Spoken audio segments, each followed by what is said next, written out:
Alright, we've got a cart on a roller coaster, and we're at the top. So at the top, we've got mg pulling us down because we are on planet Earth, and we have our normal force going in. So we have two center-seeking forces. The sum of the forces is ma. Our acceleration is only centripetal acceleration.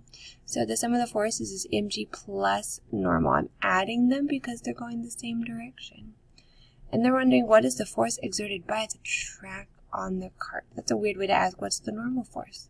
So I'm going to do mac minus mg. I took this mg and scooted it over. Okay, now if you want to be fancy, you can factor out that mass. You don't have to. Centripetal acceleration is v squared over r. G is still g. M is 250. Our velocity is 8. Don't forget to square it. The radius is 5. And g on this worksheet is 10. So if you do 8 times 8 divided by 5 minus 10 times 250, you get 700 newtons.